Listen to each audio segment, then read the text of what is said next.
Hello dear legal aspirants, very good morning. कैसे हैं आप सब।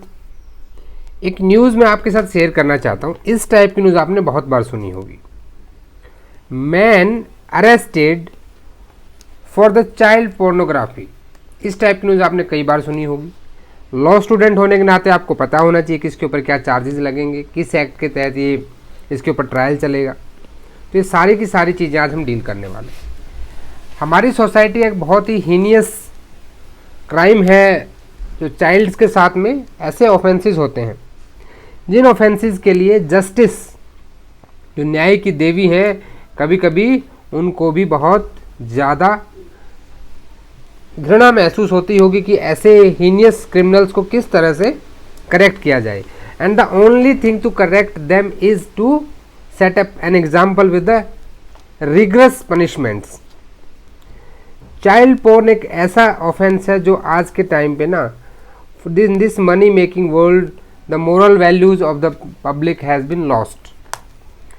सो in today's lecture of the protection of children from sexual offences act 2012 we are going to deal the lecture number 4। ये lecture 4 है। पहले के तीनों lecture के लिंक डिस्क्रिप्शन में है, वो जरूर देख लें। चैप्टर 3 जो है ये डील करता है चाइल्ड पोर्नोग्राफी से। सेक्शन 13 से लेके 15 तक सिर्फ 3 ही सेक्शन है।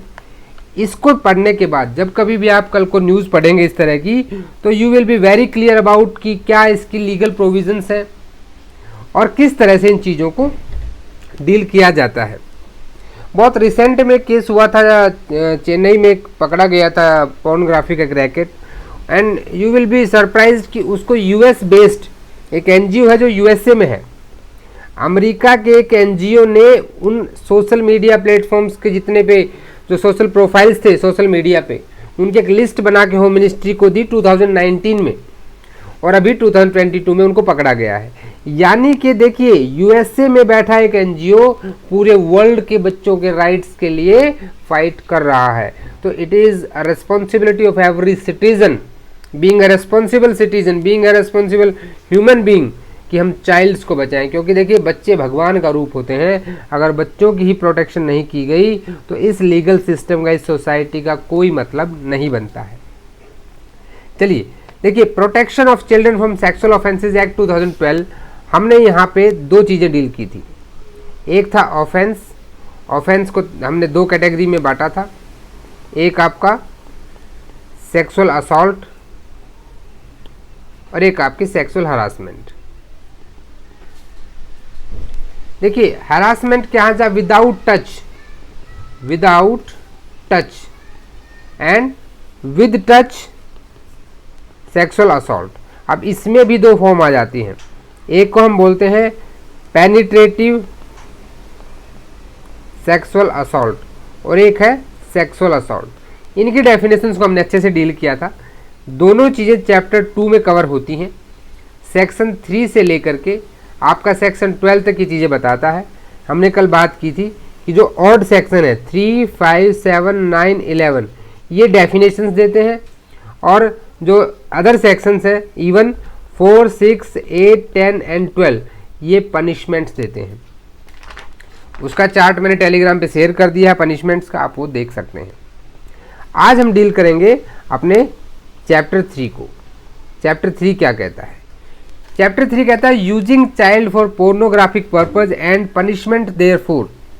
और उसके लिए सज़ा क्या होगी? तो सबसे पहले देखिए, 3 ही सेक्शन है। सेक्शन 13 क्या करता है? इट डिफाइन, किसको डिफाइन करता है कि जो चाइल्ड पोर्नोग्राफी होगी वो क्या होगी। अंडरस्टूड? ये उसको डिफाइन करता है। सेक्शन 14 इसके लिए पनिशमेंट देता है।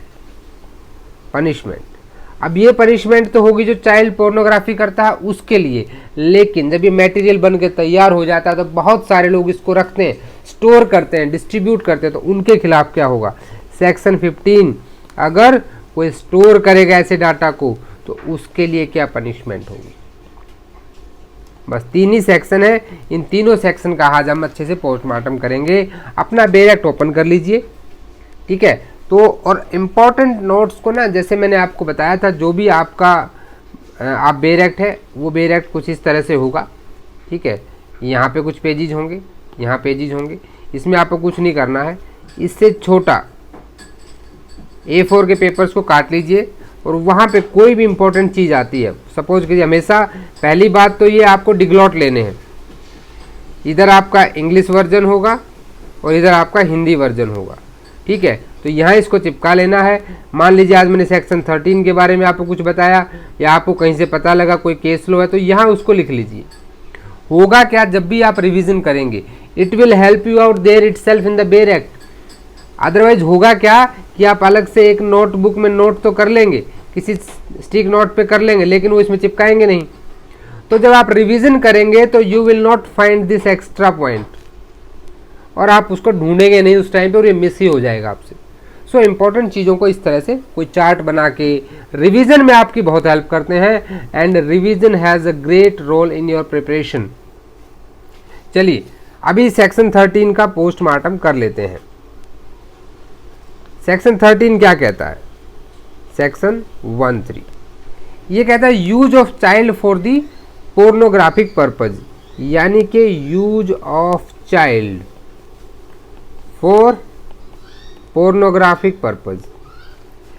पोर्नोग्राफिक पर्पज यानी कि डिफाइन करेगा कि हुएवर यूज अ चाइल्ड, किसका यूज हो रहा है? यूज ऑफ चाइल्ड हो रहा है। तो सबसे पहले तो यहाँ क्या इंपॉर्टेंट आ जाता है कि हमने चाइल्ड की डेफिनेशन कहाँ पढ़ी थी?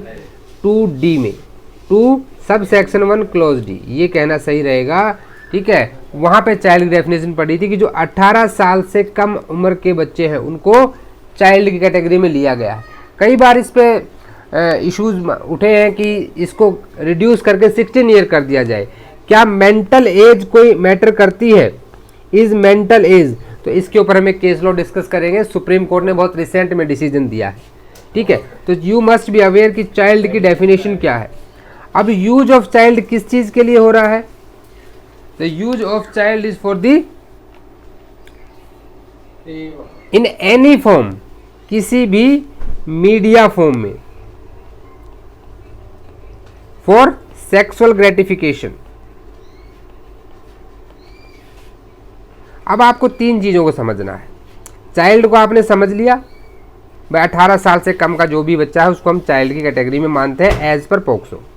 अब ये मीडिया फॉर्म क्या है? You must understand this, and what is this sexual gratification. इन 2 चीज़ों को हम समझेंगे। सबसे पहले आते हैं हम मीडिया फॉर्म के ऊपर। What is media form? अब देखिए मीडिया आते ही आपके माइंड में आज के टाइम क्या आ जाता है? भाई देखिए जो भी प्रोग्राम एडवर्टाइजमेंट आप टीवी चैनल्स के ऊपर देखते हैं, इंटरनेट पे देखते हैं, किसी दूसरे इलेक्ट्रॉनिक फॉर्म में देखते हैं, वो सारे के सारे क्या हैं? मीडिया। सोशल मीडिया आपने बहुत बार सुना होगा, यानी कि टीवी चैनल्स पे, इंटरनेट पे, या किसी दूसरी इलेक्ट्रॉनिक फॉर्म में, यही मीडिया है? नहीं, जो आपका प्रिंटेड फॉर्म है। क्या है? It also include the printed form. भाई आपने कोई ऐसी बुक प्रिंट कर दी, कोई ऐसी मैगजीन प्रिंट कर दी, कोई ऐसा न्यूज़पेपर टाइप प्रिंट कर दिया, कोई ऐसा पेपर प्रिंट कर दिया, कोई फोटो आपने निकाल ली, all these are also media form. किसी भी बच्चे का इस मीडिया फॉर्म में यूज होना, ठीक है, किस पर्पज के लिए? सेक्सुअल ग्रेटिफिकेशन के लिए, ठीक है। अब होगा कैसे? सेक्सुअल ग्रेटिफिकेशन में क्या क्या इंक्लूड आता है? जहां पे किसी भी चाइल्ड के आप सेक्सुअल ऑर्गेन्स को कोई शो करता है, ठीक है, या फिर किसी चाइल्ड के को इंगेज करके दिखाता है, इंगेजमेंट दिखाता है कि चाइल्ड की इंगेजमेंट है किसमें? आइदर रियल और सिमुलेटेड सेक्सुअल एक्ट्स, या फिर उसका इनडिसेंट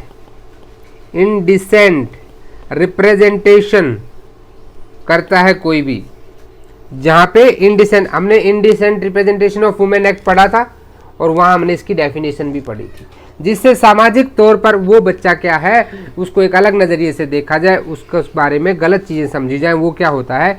इनडिसेंट रिप्रेजेंटेशन होती है, ठीक है। ये 3 काम किस में आ गया? आपके सेक्सुअल ग्रेटिफिकेशन का पर्पज आ गया। इन 3 चीज़ों के लिए जो बच्चे को यूज करेगा वो क्या माना जाएगा कि he is guilty of the offence. उसने क्या किया? ऑफेंस किया। कैसे ऑफेंस बना? किसी ने यूज ऑफ चाइल्ड किया, किस तरह से? मीडिया फॉर्म में, और फॉर ग्रेटिट्यूड, कैसा? Gratification, sorry gratification sexual. ठीक है, ये 3 चीजें आपकी यहाँ पे आ जाती, तीनों आपको पता होना चाहिए। अब यहाँ पे देखिए इसने आगे और भी क्लियर कर दिया है, इसमें एक एक्सप्लेनेशन दी गई है, एक एक्सप्लेनेशन दी गई है और इस एक्सप्लेनेशन में बहुत क्लियर कर दिया है। For the purpose of this section expression use a child shall include involving a child through any medium like print, electronic, computer और any other technology for preparation, production, offering, transmitting, publishing, facilitating and distribution of the pornographic material. ठीक है, अब एक word यहाँ पे आया, मैं इसको थोड़ा सा आईपीसी से लिंक करना चाहूंगा। एक वर्ड यहाँ पे आया, ऑब्सिन्स। आपने आईपीसी में कहीं पढ़ा होगा 293, 292, 293 और 294, 3 सेक्शन आते हैं। यहाँ पे कोई ऑब्सिन्स मटेरियल की सेल करना, स्टोर करना एटसेट्रा, या 21 साल से कम 20 ईयर्स से कम के किसी यंग पर्सन को इस तरह के मटेरियल को सेल करना। और 294 में कोई ऐसे इस तरह के भद्दे गाने गाता है, भद्दी हरकतें करता है, सॉन्ग्स एंड एक्ट्स, वो सारे पनिशेबल हैं। So please guys refer these 3 sections with this section so that you can have a broad view about the IPC also including the POCSO. I hope आपको सेक्शन 13 अच्छे से समझ में आ गया होगा। अब इसकी पनिशमेंट की बात करते हैं। ऑफेंस तो हमने बता दिया, ऑफेंस की हमने क्या दे दी? डेफिनेशन दे दी। सेक्शन 13 एक स्पेशल डेफिनेशन है। क्या है? Special definition. वैसे तो डेफिनेशन का सेक्शन 2 है, लेकिन एक स्पेशल डेफिनेशन बताई गई है यहाँ पे ऑफेंस की। अब यहाँ पे 2019 में सेक्शन 14 को अमेंड किया गया था, ये याद रखना है। 2019 की जो अमेंडमेंट हुई थी वहाँ इसको अमेंड किया गया था। ठीक है, ये आपको जरूर ध्यान होना चाहिए। 16 अगस्त 2019 में अमेंडमेंट हुई थी। ठीक है, पहले यहाँ पे क्या था कि जो पनिशमेंट थी वो 5 साल थी, और उस पनिशमेंट को अभी यहाँ बढ़ा दिया गया था। देखिए, whoever use a child, यानी कि जो सेक्शन 13 का अपराध करता है, जो ऑफेंस की डेफिनेशन हमने सेक्शन 13 में पढ़ी है, उसके लिए अगर कोई ऐसा अपराध करता है, shall be punished with imprisonment for a term which shall not less than 5 year, not less than, shall not less than, यानी कि shall वर्ड यूज हुआ है, मैंडेटरी है, किससे? 5 साल से। And also liable to fine, और प्लस में उसको फाइन भी मिलेगा। लेकिन ये तब है जब वो ये ऑफेंस फर्स्ट टाइम करता है। अगर ये ऑफेंस उसने सेकंड टाइम कर दिया तो सेकंड टाइम में ये सजा बढ़ जाएगी। ये कम से कम हो जाएगी 7 साल। कम से कम क्या होगी? shall not less than 7 years plus fine. ठीक है, ये आपका जो है पनिशमेंट रहेगा इसके लिए। ठीक है, उसके बाद हम नेक्स्ट चलते हैं। देखिए 14th में अलग अलग पनिशमेंट दी गई हैं। ये 14 सब सेक्शन 1 के बारे में बात करता है। अब मान लीजिए वो अपराध करते हुए उसने क्या किया, जो हमने अपराध पढ़े थे कहाँ पे? सेक्शन 3 में, 5 में, 7 में, 9 में और 11 में, सॉरी 9। अगर कोई पेनिट्रेटिव सेक्सुअल असॉल्ट करता है, एग्रीवेटेड पेनिट्रेटिव सेक्सुअल असॉल्ट करता है, सेक्सुअल असॉल्ट करता है या एग्रीवेटेड सेक्सुअल असॉल्ट करता है, और उसने साथ ही साथ क्या किया? एक पॉर्न मूवी भी बना दी उस बच्चे की, तो उस केस में क्या होगा? उस केस में इन सब की जो पनिशमेंट है, जो कहाँ दी गई है इनकी पनिशमेंट, सेक्शन 4, सेक्शन 6, 8 और 10, ये एडिशनल हो जाएगी। क्या हो जाएगी? एडिशनल। यानी 14 की 1 पनिशमेंट प्लस 14 क्लोज 2 में ये जो भी ऑफेंस उसने किया है वो उसके साथ प्लस में एडिशन में हो जाएगा। ये 14 का सब सेक्शन 2 कहता है। ठीक है, तो दोनों सब सेक्शन आपको क्लियर हो गए होंगे। ये तो बात है उनके लिए जो आपका ऐसे अपराध करते हैं, लेकिन अब जब ये चीज़ें बन जाती हैं तो कहीं ना कहीं डिस्ट्रीब्यूट होती हैं, किसी न किसी के पास स्टोर रहती हैं, तो उस केस में क्या होता है, तो कोई भी ऐसा व्यक्ति, देखिए यहाँ पे एनी पर्सन वर्ड यूज हुआ है, क्या वर्ड यूज हुआ है, पर्सन। और पर्सन का मतलब जब आप आईपीसी पढ़ते हैं तो सेक्शन 11 क्लियर कर देता है, it include natural person and artificial person and man women both. ठीक है, तो पर्सन का मतलब सिर्फ जेंट्स या मेल से या फीमेल से नहीं लेना है, इसमें सेक्शन 11 आईपीसी को समझा जाएगा। क्यों पर समझा जाएगा, क्योंकि भैया हमने सेक्शन 2 के सब सेक्शन 2 में पढ़ा था, जो आईपीसी में दे रखा है, सीआरपीसी में दे रखा है, आपके आईटी एक्ट में जो दे रखा है, जेजे एक्ट में जो दे रखा है, उसका मतलब वही समझा जाएगा जो वहाँ दे रखा है। ठीक है, तो ऐसा नहीं है कोई फर्म है, कोई कंपनी है, वो ऐसा काम कर रही है तो आप बोलोगी वहाँ तो पर्सन लिखा उसको पकड़ के लाओ, पर्सन तो जिंदा होता है, ऐसा नहीं है। Person include both natural and artificial, तो ये ध्यान रखिएगा इस चीज़ को यहाँ पे। अब सेक्शन 15 को 3 सब सेक्शन में डिवाइड किया गया है, यानी कि 3 तरह की पनिशमेंट यहाँ देखने को मिलेंगी, पहली, दूसरी और तीसरी। फर्स्ट जो पनिशमेंट है, एनी पर्सन हु स्टोर्स और possesses pornography material in any form, चाहे वो किसी भी अवस्था में हो, चाहे उसके पास पेन ड्राइव में हो, सॉफ्ट हो, प्रिंटेड हो, बुक हो, मैगजीन हो, सीडी में हो, किसी तरह से भी हो, involving a child but fails to delete और डिस्ट्रॉय और रिपोर्ट, ना तो उसको डिलीट करता है, ना डिस्ट्रॉय करता है, और ना ही किसी अथॉरिटी को रिपोर्ट करता है, एज में बी प्रिस्क्राइब, जैसा कि वहाँ पे हम आगे रिपोर्टिंग के बारे में पढ़ेंगे, रिपोर्टिंग प्रोसीजर, तब आपको चीज़ पता लगेगी। और उसकी इंटेंशन है, अब यहाँ एक चीज़ देखिएगा, यहाँ उसकी इंटेंशन है, क्या इंटेंशन है कि यार मैं इसको डिलीट नहीं करूँगा, मैं क्या करूँगा, मैं इसको शेयर करूँगा, अपने दोस्तों के साथ शेयर करूँगा या ट्रांसमिट करूँगा। ठीक है, shall be liable for a fine not less than 5000, तो पहली पनिशमेंट क्या है, जो जुर्माना होगा वो आपका मिनिमम कितना होगा, मिनिमम 5000 रुपीज़, वही 5000 तो कम से कम लगेगा ही लगेगा। ठीक है, लेकिन ये तो तब है जब वो पहली बार फर्स्ट टाइमर, अगर उसने यही काम सेकेंड टाइम किया तो फिर जो मिनिमम फाइन है वो आपका 10,000 रुपीज़ हो जाएगा। ठीक है, उसके बाद सब सेक्शन 2 क्या कहता है, अब मान लीजिए किसी ने ऐसा मटेरियल स्टोर किया है, ठीक है, और वो उसे क्या करता है, डिस्प्ले करता है, डिस्ट्रीब्यूट करता है, वो डीलर बन गया। दूसरा किसके डील करता है कि कोई डीलर बन गया है, डिस्ट्रीब्यूटर बन गया है। ठीक है, तो उस केस में क्या होगा, उसको सजा मिलेगी। अब उसने ऑफेंस थोड़ा सा हीनियस हो गया है, तो इन दैट केस उसको क्या मिलेगी, अप टू, मिनिमम नहीं है, यानी बिल्कुल भी छोड़ सकता है, और 3 साल तक की सजा का प्रावधान है।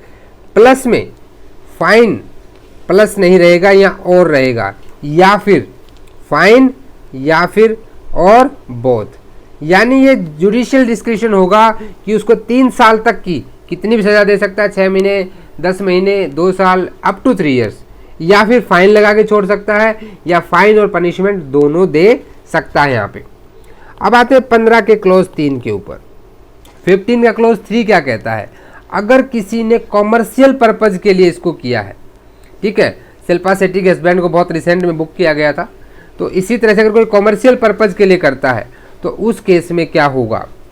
ठीक है, अब यहाँ पे क्या है, with imprisonment of either description, यानी कि रिग्रेस भी हो सकती है, सिंपल भी, नॉट लेस देन 3 ईयर, यहाँ पे मिनिमम आ गया, यहाँ पे मिनिमम आ गया 3 ईयर्स का।